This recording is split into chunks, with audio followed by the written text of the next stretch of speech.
Hey, what's up everybody? It's Craig Spodak from the Spodak Dental Group and from the Bulletproof Dental Practice. And I've got a topic today that's really near and dear to my heart. It's the insurance conundrum. And everybody always asks me, are you on dental insurance? Are you a participating provider? Are you doctors in your practice? How do I get on more insurance? How do I get off insurance? I know it's a subject that we're constantly talking about on our podcast, and one that I really feel that I have some unique perspective.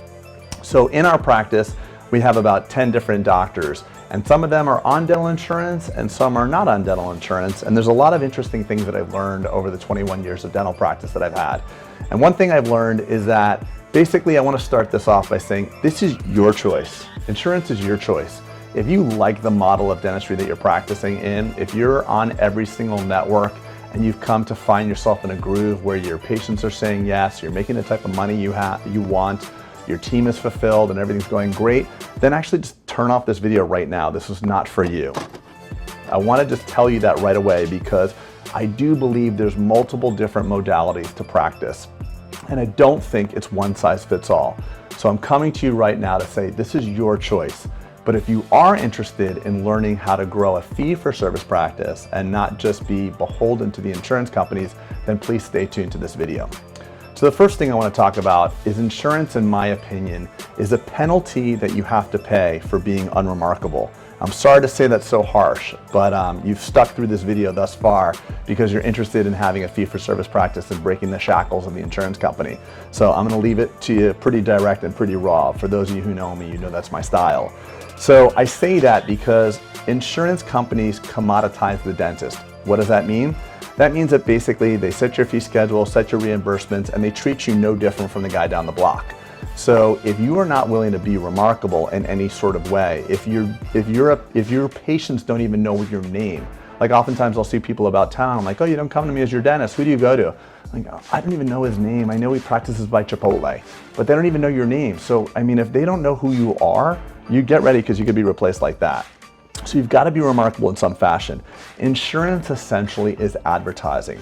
If you're not willing to make yourself remarkable in any way, you're not willing to call your patients after their procedures, you're not willing to know their story before they come in or read the notes about who they are before they come in, enthusiastically treat them, ask them for referrals, be the high-level dentist that you want to be, then you're going to have to take the insurance company because that's advertising. But unlike advertising where you pay one time for a client, insurance you pay into perpetuity. So if you do an advertising campaign that's well crafted, let's say you create a video explaining your passion for dentistry and you put that on Facebook or Instagram, you gain a patient and the cost of acquisition stops the minute they show up. So let's say you spent $100 on an ad campaign and 3 people came in. Your cost is about $33 per patient. But after that, provided you don't make them mad or piss them off, you've got them for life. So your cost of acquisition was 33 bucks. If you're an insurance company, and I can't speak to the averages about reduction in fees, but let's just say that from that point forward, you're going to be accepting a 20 or 30 or 40% discount on your fees. So the average patient spends, let's say, $2,000 or $3,000 with you. That means every year forever, you're paying for that patient $1,000 or $2,000, and it can get very costly over time. So think about insurance as an advertising budget. If you have a $0 advertising budget and you're super proud and you're booked up for weeks, but you're clogged up with a lot of low-paying plans, you may just be busy and not productive. Another thing I want to talk about. I have had dentists that have worked for me. Specifically, there was actually one oral surgeon that I remember. He was producing and collecting probably about 1.5 on 3 days per week. But you know what? He had a lot of time available in his schedule. And he actually, what I realized through him and through others, he wanted to leave my practice because he believed that if he had all this extra time, he could actually be more busy in another environment. So he got his wishes. He went to working 5 days a week, seeing patients all the time, and guess what? He produced and collected about 1.4. So I've come to realize that dentists, including myself, have 2 needs. One to make money and one to be busy. And sometimes those needs have nothing to do with each other. If you have a day where you're literally busy all day, you don't even have time to take a bathroom break, you feel like you're doing really well, but you gotta look at your numbers. It's not just how you feel, numbers are the true indicator. So if you're really busy and you're really happy about that and you can't see a new patient for 2 to 3 weeks, that fee-for-service patient that's gonna wind up needing to call your office and be seen within a day or two cannot be seen, because insurance practices will grow like weeds. Fee-for-service practices grow like you're growing tomatoes. You don't have to plant seeds to grow weeds. They just show up. Because insurance is like a faucet. Once you turn it on, it will fill your tub faster than the rain would fill it. So it's a fast spigot. So if you don't look at insurance and really reevaluate over time, that's something you need to do, because ultimately you'll be overrun with the insurance practice if you're doing it right. So the other thing I want to talk about is I've seen an interesting trajectory with different dentists. I've had plenty, and I have many dentists here in the practice right now, 10 to be exact. I have a new dentist who will remain nameless, but she showed up, and in 3 months, she's not going to be taking any insurance. She's only been here 3 or 5 months, and she's already has a case acceptance rate that's high enough that I actually looked her in the eye and I said, you know what, Doc, I don't think you need to sign up on plans. And she's like, really? I'm like, no, because you have a 76% case acceptance rate. Patients are loving you. They leave here, they're writing Google reviews. You can't help yourself but make them happy. So you know what? I don't necessarily need to think that we should think to put you on the insurance plans. We can always turn them on later. So that's a very interesting thing, because I have other doctors that have been here for maybe 2 or 3 years, and they have insurance patients and they're on a lot of plans because they might have a 30% case acceptance rate. So if your batting average, and I'm using a sports analogy and I really shouldn't because I don't know my sports very well, but let's say you only 50% of your up at bats you get to hit, or you strike, you get on base rather. That's why I shouldn't use sports analogies. That means that you have to get up at bat a lot of times to get on base. But if you've got a 76% batting average, where 76% of the time you hit and you get on base, you don't need a lot of up at bats. So insurance can cover less than remarkable performance. If you don't know your treatment acceptance rate, it's time to know that. If I ask most dentists what their treatment acceptance rate is, they're like, oh, everybody says yes to me. 75, 85, 95, maybe 100%. I think that's what it is. Get some software like Dental Intel or others and flick that numbers on, and you'll start seeing, holy smokes, I only have a 30% treatment acceptance rate. You feel good. You walk in, the patient's like, oh, I love you, doc. And then as soon as you walk out, they're like, I don't have the money to go forward this treatment. And what the patients say is, I don't have the money. But then 2 or 3 months later, you find out they went on a 4-week cruise. So it's not that they don't have the money, because that's what patients will tell you. What they really mean is, I did not see value in the treatment you presented. And if you don't have the emotional intelligence to look in and realize what's going on and get that data, you can never improve. So it's really important to look at your statistics and your data, because if you don't want to work on those percentages, you're going to need to stay in a high volume practice. And by high volume, lots of patients coming through the door. A really skilled dentist who has the hands, the rapport to connect with the patient, and the ability to diagnose, that trifecta I always talk about, that doctor can nail it with just 10 patients a month, or maybe even 5 to 10 patients a month. But if you have great hands, great diagnosis, but no ability to connect to a patient, you are going to need 50 new patients a month just to get to basic numbers to keep your averages up. So it's a numbers game, and really at the end of the day, when you find yourself frustrated that you don't have the ability to go fee for service, look at yourself in the mirror. Favorite saying I once heard is, every time you point a finger out, there's 3 fingers pointing back at you. So don't think it's because you live in Canada, or don't think it's because, in your area, they don't have the money. It's oftentimes you. It could be a location problem, I'm not saying that, but it's you and your team that add the value. So you gotta control what you can. And I'm a big believer, if you can control it yourself, you can own it and make it better.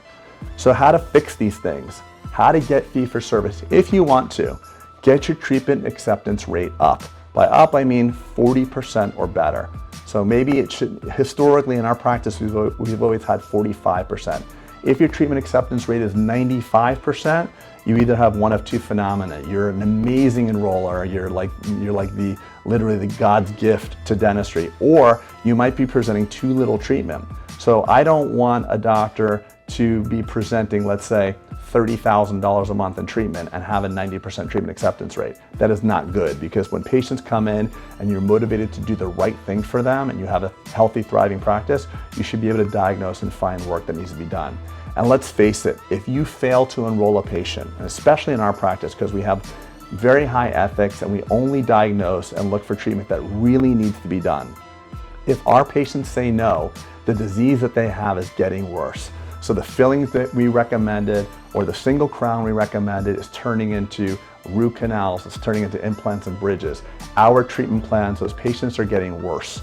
So it's kind of like If you have a spot of cancer, the best time to get it out is right now. Don't wait for the cancer to spread and metastasize through your body. So get your treatment acceptance rate up, number one. The next thing is authenticity and energy. You have to enjoy what you do, or at least find some alignment to bring that energy to your treatment acceptance. If you're in there, you're looking down, you're not confident, you're recommending stuff that you don't believe in, don't do that. Find the type of dentistry that makes you fired up and show them that, because rapport will get that up. Owner mindset. No matter if you're an associate in your practice or you're an owner, you own your results. So you have to step it up, look at yourself in the mirror and make yourself better. But you have to own the results. You can't just say, oh, September's always slow. Or, the reason why I have low treatment acceptance is because I get all the complicated patients. It's amazing when I talk to dentists around the country how they have global and fixed mindsets versus growth mindsets. I'll ask people something and they say, what I really need is marketing help. Well, why do you need that? Because I live in Canada and it's really hard to convince patients to do work in Canada. Or I live in California, and people in California don't want to work. It's like when you meet somebody, one of your friends is like complaining she can't find a boyfriend, or one of my guy friends is like, I can't meet a girl around here because girls in Florida. I'm like, no, I don't know girls in Florida. Girls are girls and Florida's Florida, and don't make these global ideas that you're trapped. Own your result, take yourself into the picture, focus on yourself, control what you can control. Canada is not a bad place to practice dentistry. Florida's not. California is not. Don't make a global problem. Look at yourself in the mirror and try to fix it yourself. Call your patients post-op. Huge, huge, huge. We had Bloody Tooth Guy on the podcast. He's an oral surgeon, and I could just tell by his scores on Google and who he was. I asked him a poignant question. I said, Bloody Tooth Guy, because I don't know who he is. He's anonymous. I said, just out of curiosity, do you call every single patient at the end of each appointment? He's like, yeah, absolutely. Been doing that for 15 years. And I knew it. I was so proud of myself. I just knew he was doing that, because that is literally the most valuable in money and emotion 1 minute you can spend per day calling those patients, or maybe 5 minutes if you see a lot. Just saying, hey, Mrs. Jones, it's Dr. Craig from the practice. Want to make sure you're doing okay from today's dental procedure. And that is gold, literally gold. So give yourself 5 minutes at the end of every day. Don't do it the next day. Do it at the evening of the procedure. Because what'll wind up happening, you did a filling, the bite's a little high. And what do? They don't call you. They go on Google, or they phone their friend whose cousin's grandfather's a dentist, and then they start saying, oh, it hurts, it feels weird, you probably need a root canal, or you might even need an implant. Oh, who'd you go to? And they start going on WebMD, and before you know it, 3 days later, you have a huge problem. You could have easily cut that problem off before it ever became a problem. Call the patient, how you doing, Mrs. Jones? It's kind of funny. When I bite in a little bit, it feels a little high. No worries, that was because you're numb. I'll squeeze you in tomorrow. It'll take me 5 minutes, no concern. Out of mind, totally done.